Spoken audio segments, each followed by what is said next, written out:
Assalamualaikum warahmatullahi wabarakatuh. Perkenalkan, nama saya Mutia Samaro dengan NIM 121503211164. Nah, di sini saya akan membahas materi mengenai Critical Success Factor dan Key Performance Indicator.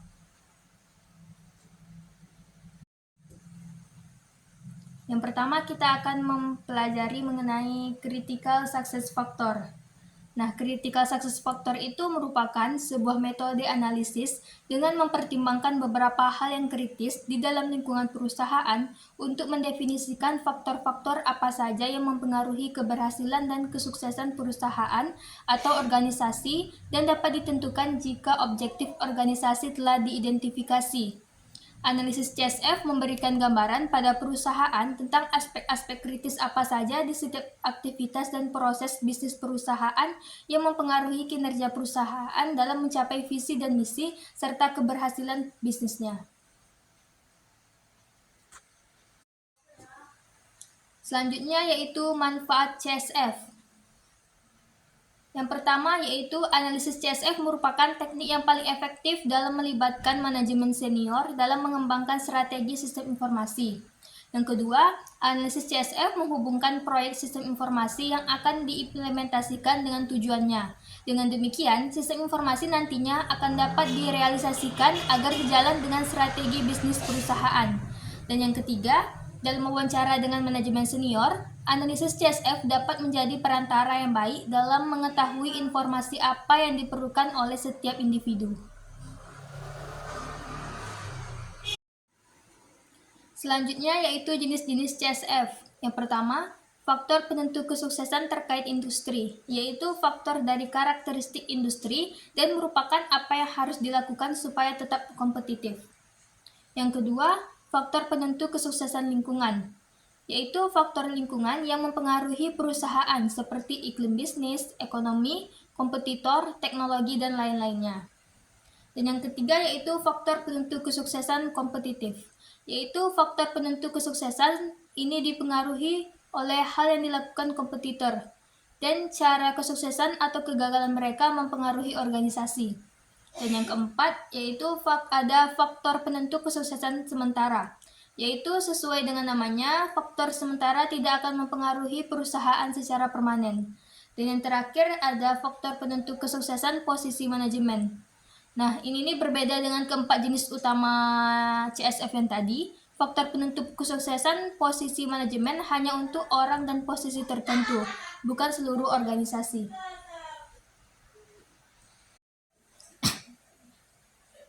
Selanjutnya yaitu faktor-faktor menentukan CSF. Yang pertama ada project manager.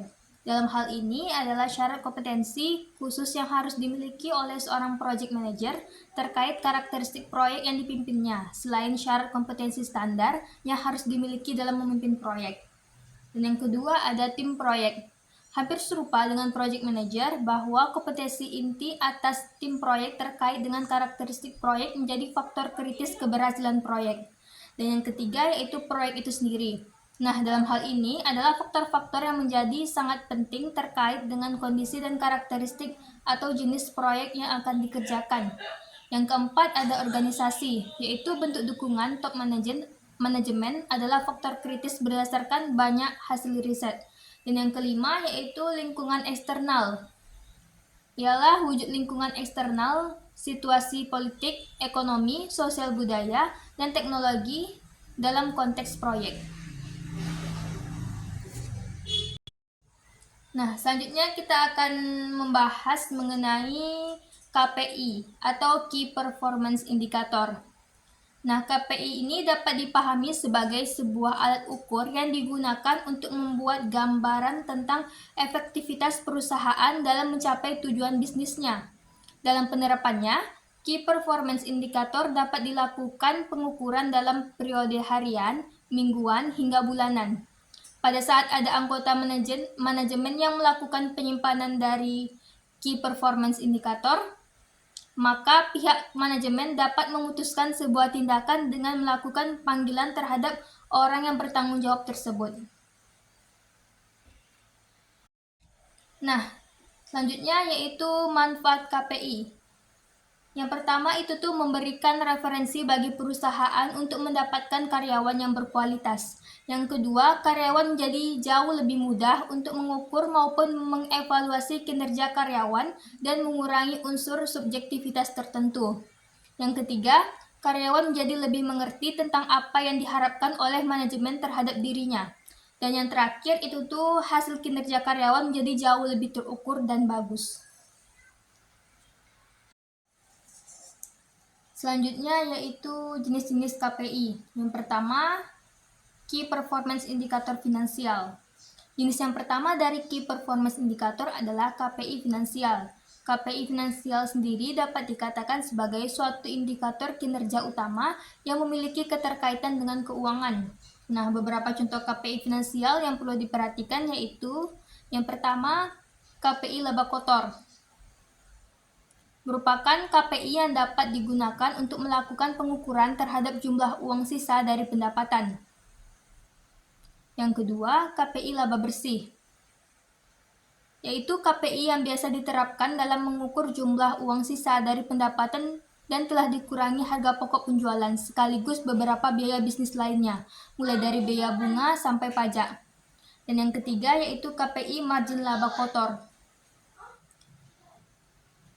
Dimaksudkan sebagai KPI yang dapat digunakan untuk melakukan pengukur pada nilai persentase yang didapatkan dengan membagi laba kotor dan pendapatan.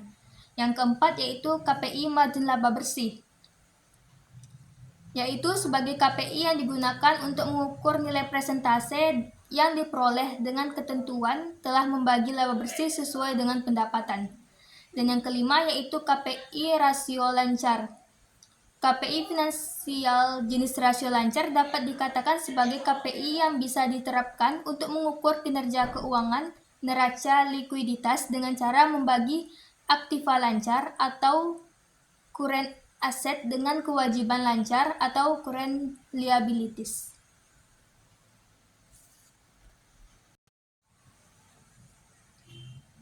Yang kedua yaitu Key Performance Indicator non-finansial. Pada dasarnya, KPI non-finansial merupakan KPI yang secara tidak langsung dapat memberikan pengaruh terhadap situasi keuangan suatu perusahaan. Berikut ini adalah beberapa contoh KPI non-finansial yang perlu diperhatikan, yaitu yang pertama perputaran tenaga kerja, yang kedua matriks kepuasan pelanggan, yang ketiga rasio pelanggan berulang terhadap pelanggan baru, dan yang keempat yaitu pangsa pasar.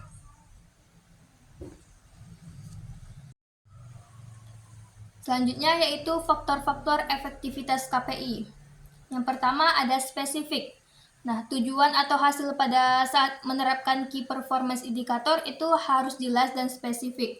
Yang kedua ada measurable atau dapat diartikan sebagai ukuran memiliki definisi sebagai tujuan atau hasil yang dapat diukur.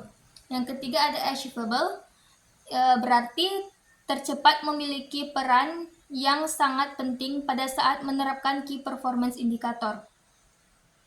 Yang keempat ada realistik. Dalam menerapkan Key Performance Indicator harus berdasarkan pemikiran yang realistis. Dan yang terakhir ada time sensitive. Dalam menerapkan Key Performance Indicator, setiap hasil atau tujuan mempunyai batasan waktu kapan yang akan disepakati organisasi secara menyeluruh. Baiklah, itu saja yang dapat saya sampaikan. Terima kasih. Wassalamualaikum warahmatullahi wabarakatuh.